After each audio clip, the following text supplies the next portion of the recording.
Mesdames, Messieurs, bonjour. Très heureux de vous retrouver pour cette nouvelle émission Power Boost. Alors, dans cette émission, on va s'intéresser au palmarès du CIMA Innovation Award. On va aussi s'intéresser au prix des pièces détachées. Top départ pour cette nouvelle émission Power Boost.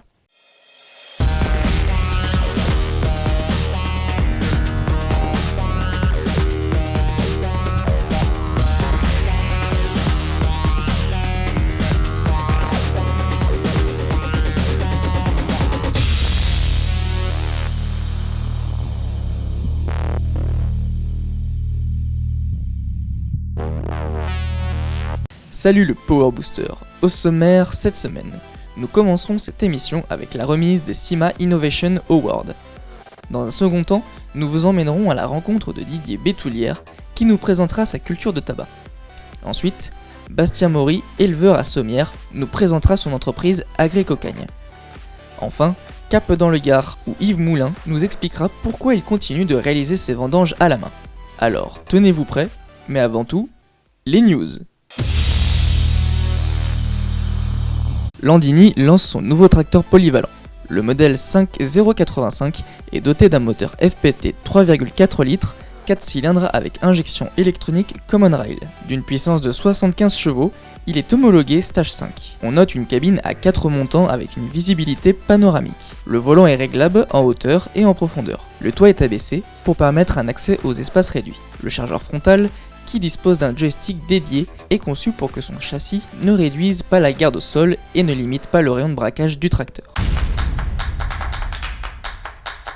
Vous allez pouvoir découvrir quelques médailles issues du palmarès du CIMA Innovation Award qui a été dévoilé ce jeudi. Malgré le contexte sanitaire, les CIMA Innovation Awards se sont bien déroulés cette semaine, mais de façon digitale. Que faut-il retenir d'essentiel ? 4 médailles d'or ont été décernées.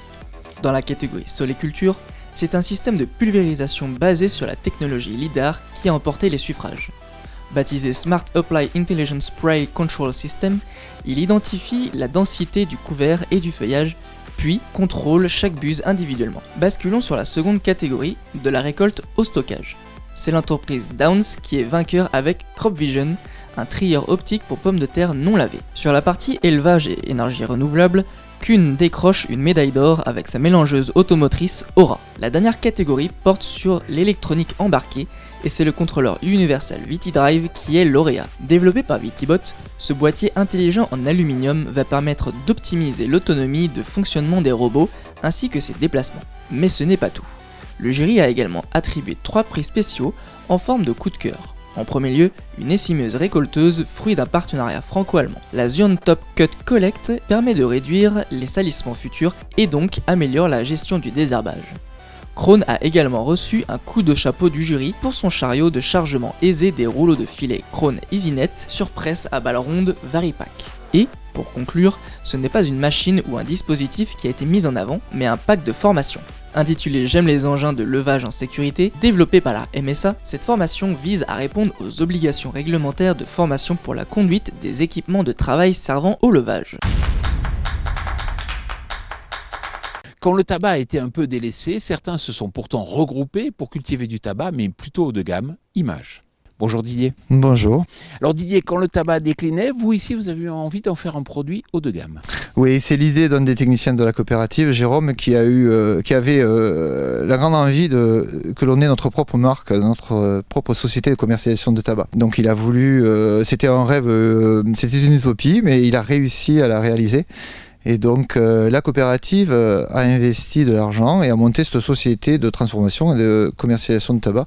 Alors le tabac en Lot-et-Garonne, c'est une vieille histoire puisque c'est qu'il est cultivé depuis apparemment 1637 et c'est ce qui a donné la marque de notre premier tabac à rouler. Nous produisons maintenant un tabac qui va être destiné à cette fabrication qui est 100% sud-ouest, 100% Aquitaine. Alors c'est plutôt une réussite et il y a 400 producteurs aujourd'hui qui fournissent la coopérative ? Oui, 400 producteurs qui vendent du tabac à un prix qui est enfin rentable et qui nous motive pour continuer et produire la meilleure qualité possible. Alors aujourd'hui, nous sommes dans votre serre et est-ce que vous pouvez nous expliquer un peu ce qui s'y passe? Voilà, donc le tabac c'est une plante tropicale qui a été adaptée au sud-ouest. Elle n'est pas capable, elle va pas trouver les conditions météorologiques du début à la fin de la culture. C'est pour ça que la culture va commencer dans la serre. Là aujourd'hui, il doit bien faire 35-40 degrés dans la serre. Le plant commence juste à naître et à pousser. Et au mois de mai, il fera assez chaud pour pouvoir le planter. Vous faites un peu de l'hydroponie, comment vous cultivez? Trouver une astuce on fait pousser le plant de tabac en hydroponie sur des plaques de polystyrène avec de la tourbe et il va développer ses racines dans une solution nutritive. Nous, ça nous permet de contrôler la qualité du plant pour avoir un plant suffisamment solide pour résister à la plantation et qui ne se déshydrate pas trop au soleil au moment de le planter. Alors vous dites que c'est une culture sociale, qu'est-ce que vous dites par là? Oui, moi j'ai toujours trouvé intéressant cette culture par rapport à d'autres cultures que j'ai fait auparavant, comme les cultures légumières. J'ai produit des melons, des poivrons, des courgettes au début de ma carrière, avec toujours des problèmes économiques qui faisaient que le cours pouvait s'effondrer d'une semaine à l'autre suite à un changement de temps et une surproduction passagère. Avec le tabac, j'ai un contrat, je sais combien je vais vendre mon tabac à la fin de l'année, s'il correspond au cahier des charges, et je sais que je ne suis pas obligé d'embaucher mon personnel pour travailler le samedi et le dimanche, puisqu'on fait 5 récoltes par semaine. On récolte au fur et à mesure la capacité de séchage des fours. Donc on n'a pas une maturité qui va être exagérée parce que tout d'un coup il fait un peu plus chaud d'une semaine à l'autre. On va avoir un travail régulier, on sait que tous les matins on ramasse du tabac, on est dans les champs mais à l'ombre des rangs et tous les après-midi on est à l'ombre en train d'emballer le tabac, de le préparer, de le mettre dans des cartons. Merci Didier. Merci Jean-Paul. Je vous amène dans le sud à la rencontre d'un éleveur qui a décidé de casser le prix des pièces détachées. Salut Bastien. Bonjour. Alors Bastien, je le vois, tu es éleveur de superbes vaches et puis en même temps tu fais du circuit court de pièces détachées, on va en parler juste après. Mais déjà, explique-moi, en tant qu'éleveur, un agriculteur aujourd'hui, il a besoin de quoi? Pour moi, les deux essentiels que j'essaye de cacher derrière notre métier de la vente de pièces, c'est de gagner en qualité de vie. Et comment gagner en qualité de vie comme agriculteur? Je pense que c'est en gagnant du temps et en gagnant de l'argent. Alors c'est de là qu'est partie un peu ta réflexion, puisque tu as travaillé dans le machinisme, tu as été commercial dans une concession, et tu t'es dit aujourd'hui en matière de pièces détachées, il y a quelque chose à faire. Oui, tout à fait, j'ai bossé pour des concessions, et à travers cette expérience, j'ai pris un peu du recul sur ce qui était en train de se passer dans le machinisme agricole. Et effectivement, aujourd'hui, les concessions de machines agricoles, de concessions de tracteurs sont en train de devenir de plus en plus grandes, de plus en plus importantes. Il y a des bons côtés à cela, mais par contre, c'est vrai que pour rentabiliser ces grosses concessions, les concessionnaires sont obligés d'aller chercher de la marge assez importante sur la main-d'œuvre et la pièce à détacher. Et puis on le voit, les fournisseurs aujourd'hui s'ouvrent de plus en plus. Toi, tu as été directement à la source, donc en tant que professionnel, aller acheter des pièces, les revendre avec quasiment zéro structure.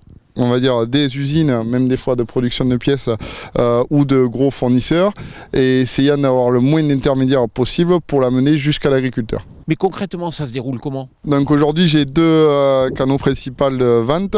Donc un qui est par le biais de la vente en ligne, un site internet agricocan.com.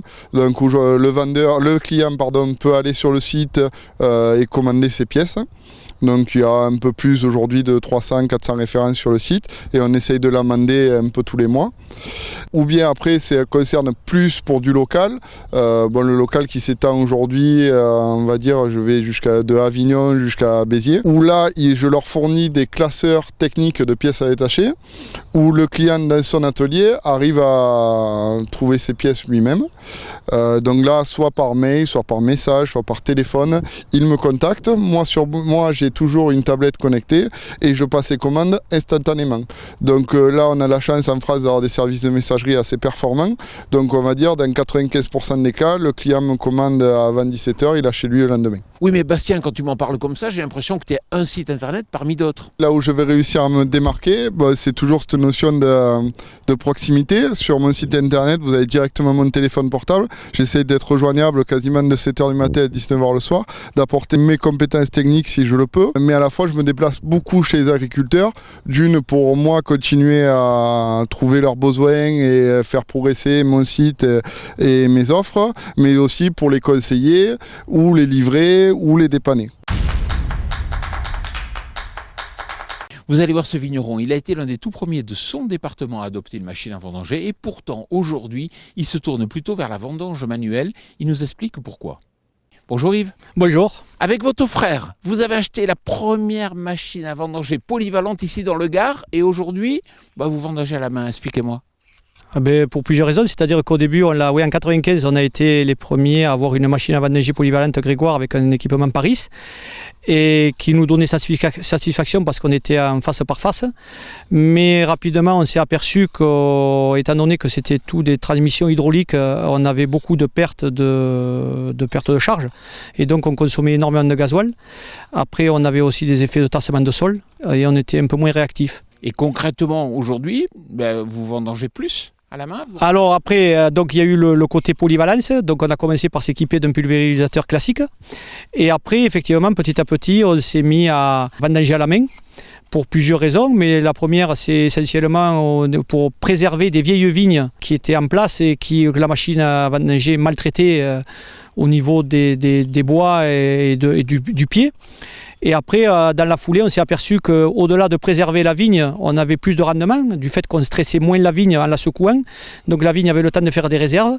Et l'année d'après, elle redémarrait d'autant mieux. Et donc on a eu des augmentations de rendement. Et après, il y a une autre chose essentielle aussi, c'est qu'on s'est aperçu que plus on vendangeait à la main, plus on était connu, donc plus on trouvait de la main-d'œuvre facilement. Oui, mais Yves, il faut que vous me donniez quelques chiffres. Alors en rendement, on a très vite vu sur notamment une vigne de Carignan qui est un peu plus loin derrière. On a eu facilement entre 30 et 50% de rendement en plus direct, sans changement de mode culturel et sans mettre de fertilisant. Après, au niveau du coût des vendanges, déjà, dans le coût de vendange manuel, on peut intégrer l'économie de remplacement de la parcelle, de la vigne. Une vigne vendangée à la machine, on peut considérer qu'elle va durer entre 15 et 20 ans, alors que quand on vendange à la main, on peut sans problème estimer qu'elle va durer 40, voire 60. Donc on peut quasiment mettre 500 € sur la table déjà, à partir du moment où on vendange à la main par rapport à la machine vendangée. Après, on a plus de perte de jus. On n'a pas de perte au sol. Alors c'est vrai que sur des plantiers, la vendange mécanique est très efficace, mais il y a quand même des pertes de jus. Et voilà, mais sur la longévité de la vigne, c'est indéniable qu'il y a des avancées. Oui, mais quelque part, c'est aussi une philosophie globale, et c'est vrai que vous valorisez bien le vin, parce que vous êtes en vin naturel, expliquez-moi. Oui, on a créé notre cave maintenant depuis une dizaine d'années. Beaucoup d'agriculteurs qui vendangent en vendange mécanique, quand ils voient passer une remorque avec de la vendange ramassée à la main, automatiquement ils disent que c'est joli. Et c'est aisé de comprendre que de rentrer des raisins ramassés à la main dans une cave, déjà il y a une différence parce que les raisins n'ont pas subi d'outrage, ils n'ont pas été choqués. Et donc derrière, après, les vinifications se passent de manière beaucoup plus équilibrée. Voilà. Et donc derrière, on fait du vin naturel et la vendange manuelle rentre dans le processus d'équilibre de la vigne. Pour avoir du vin équilibré, il faut des raisins équilibrés. Pour avoir des raisins équilibrés, il faut une vigne équilibrée. Et pour avoir une vigne équilibrée, il faut un sol équilibré. Voilà. Et donc tout ça rentre, c'est dans un ensemble c'est une continuité. Alors ça n'empêche pas que les aléas climatiques peuvent perturber à des moments, mais tout le temps à chercher l'équilibre. Voilà, j'espère que cette émission Power Boost vous a plu. Vous savez que vous pouvez vous abonner à notre chaîne YouTube et ainsi vous serez informé chaque jour des nouvelles vidéos que nous publions. D'ailleurs, vendredi prochain à 12h, nous serons au cœur d'une grande manifestation à Strasbourg. Il y aura plus de 1500 tracteurs qui vont converger vers le Parlement européen et nous serons là, bien sûr, pour vivre cet événement. Je vous souhaite une excellente semaine.